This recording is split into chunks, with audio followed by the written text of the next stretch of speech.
Assalamualaikum warahmatullahi wabarakatuh. Perkenalkan, saya Indri Apsari dengan NIM 420142146.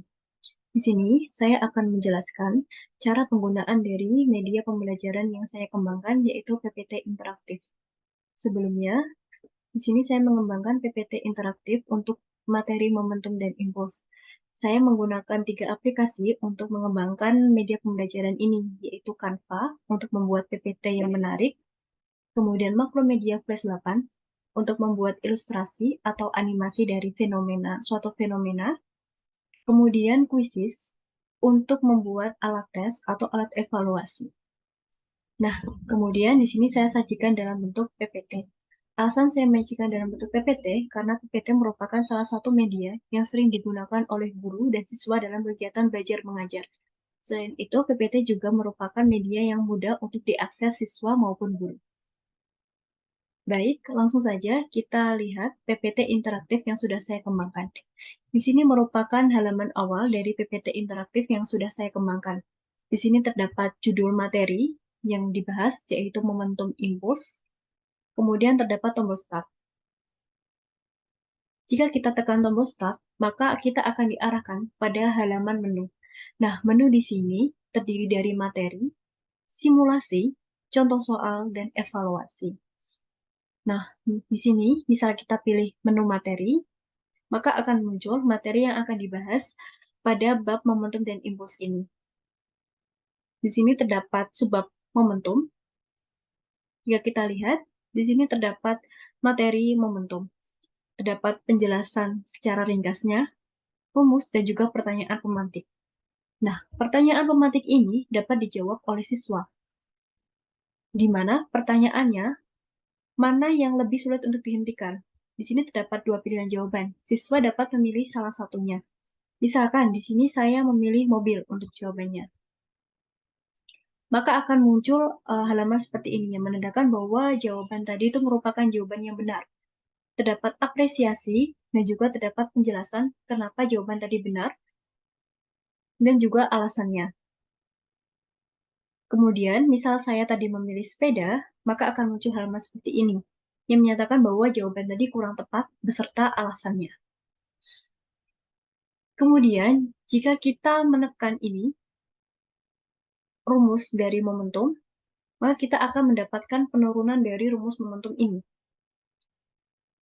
Selain pembahasannya, kita di sini juga dapat melihat animasi atau ilustrasi dari peristiwa yang dibahas. Seperti ini, mari kita lihat. Nah, animasi ini dapat dijalankan oleh siswa maupun guru. Dan di sini juga terdapat penjelasan dari penurunan rumus momentum ini. Kemudian setelah mempelajari materi momentum, kita dapat kembali ke menu materi untuk melanjutkan materi yang selanjutnya, yaitu materi impuls. Sama seperti momentum, di sini juga terdapat ilustrasi terkait dengan peristiwa impuls. Selain itu juga terdapat penjelasan secara teorinya. Kemudian di halaman selanjutnya, terdapat penjelasan secara matematis, yaitu rumus, dan juga grafik dari impuls ini tadi. Setelah materi impuls selesai dipelajari, maka kita dapat kembali ke menu materi, di mana kita akan melanjutkan materi yang selanjutnya, yaitu hubungan momentum dan impuls. Di sini juga terdapat penjelasan secara teori dan penjelasan secara matematis. Kemudian juga terdapat animasi atau ilustrasinya yang dapat kita jalankan. Kemudian, kita beralih ke materi selanjutnya, yaitu hukum kekekalan momentum linier. Sama dengan materi sebelumnya, juga terdapat simulasi, mohon maaf, ilustrasi maksud saya untuk menggambarkan peristiwa yang terjadi. Kemudian terdapat penjelasan secara teori dan penurunan persamaan dari penjelasan secara teori ini. Kemudian di sini terdapat konsep hukum kekekalan momentum linier. Ini merupakan lanjutan dari materi sebelumnya. Oke. Kemudian kita lanjut ke materi selanjutnya, yaitu jenis-jenis tumbukan. Nah, untuk jenis tumbukan ini terdapat materi koefisien restitusi dan juga terdapat materi jenis-jenis tumbukan. Kita pilih misalnya tumbukan ranting sempurna. Nah, untuk materi tumbukan ini hanya berisi penjelasan secara teori dan secara gambar. Kenapa tidak ada ilustrasinya? Karena untuk materi tumbukan ini, ilustrasi akan ditampilkan dalam menu simulasi. Sehingga di sini hanya ditampilkan gambar dan juga penjelasan secara teorinya. Untuk tumbukan lenting sebagian juga seperti itu, hanya ada gambar dan juga penjelasan secara teori. Demikian pula dengan tumbukan tidak lenting sama sekali. Hanya ada penjelasan secara teori dan juga gambarnya. Nah, setelah kita mempelajari semua materi, maka kita dapat beranjak ke menu untuk melanjutkan ke menu simulasi. Nah, simulasi ini terdapat beberapa pilihan. Yang pertama di sini ada koefisien restitusi. Nah, di sini siswa dituntun untuk melakukan percobaan untuk menghitung besarnya nilai koefisien restitusi dari sebuah benda yang jatuh. Di sini siswa diharapkan untuk mengikuti langkah-langkah simulasi dengan benar supaya mendapatkan data yang dimaksud. Di sini sudah tertulis langkah-langkahnya. Kemudian untuk membuka simulasi ini, sebenarnya simulasi ini berbentuk flash dokumen. Tapi karena flash dokumen itu kurang friendly dan harus mempunyai aplikasi, yaitu Macromedia Flash 8 untuk membukanya, maka di sini saya langsung menampilkan simulasinya di PPT ini. Kita lihat di sini. Jadi di sini siswa dapat langsung menganalisisnya. Tapi di sini saya akan menampilkan dalam bentuk flash dokumennya. Mari kita lihat. Nah, seperti ini. Ini sudah saya lampirkan di link. Nanti siswa bisa melihatnya jika dapat dilihat oleh siswa. Di sini ada tombol pause, tombol play. Nah, di sini untuk menghitung besarnya nilai koefisien restitusi. Seperti itu.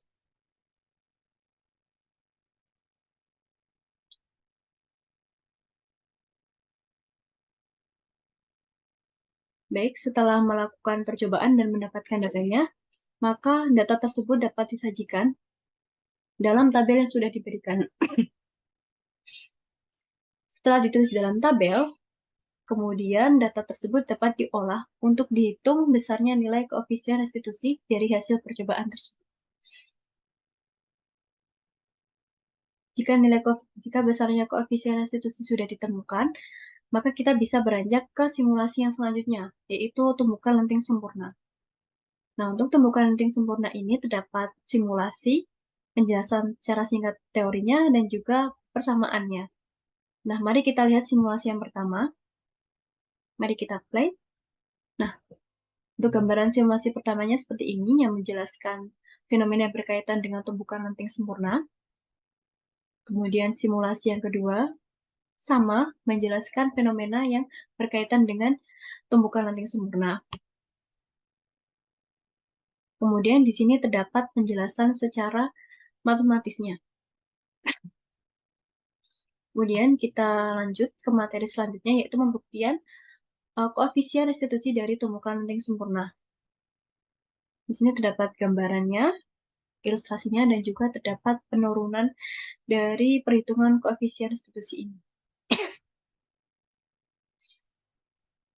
Nah, kemudian setelah mempelajari tumbukan lenting sempurna, di sini kita beralih ke materi selanjutnya, simulasi yang selanjutnya, yaitu tumbukan lenting sebagian. Sama seperti tumbukan lenting sempurna, di sini juga terdapat penjelasan secara teori, secara singkat, dan juga penurunan persamaannya. Dan juga terdapat simulasinya. Untuk tumbukan lenting sebagian ini, kita tidak menghitung besarnya koefisien restitusi. Karena tadi kita sudah menghitung pada percobaan sebelumnya. Jadi di sini hanya akan ditampilkan animasinya saja. Seperti itu.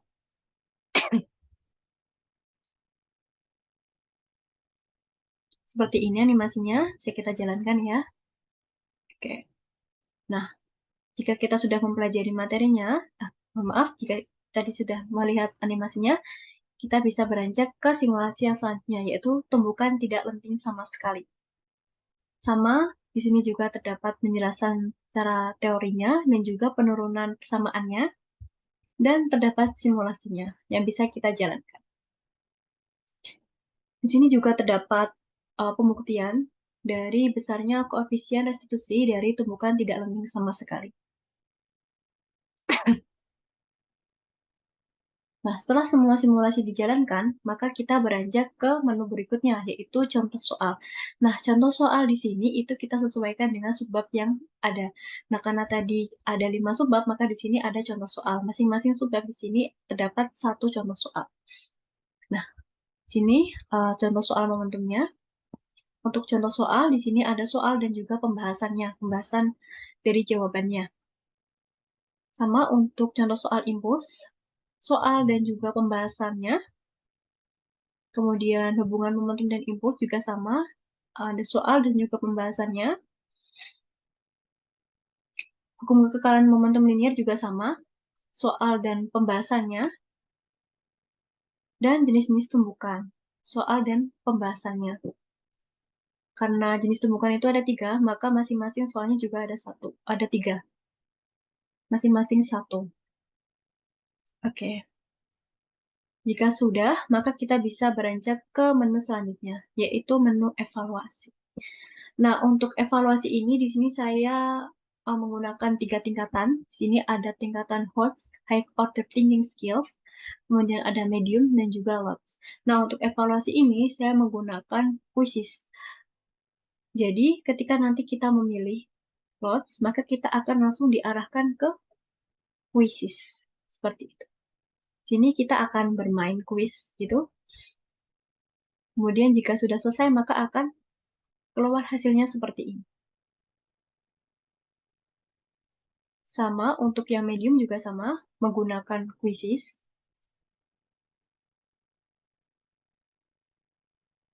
Kemudian yang HOTS juga sama, menggunakan quizzes.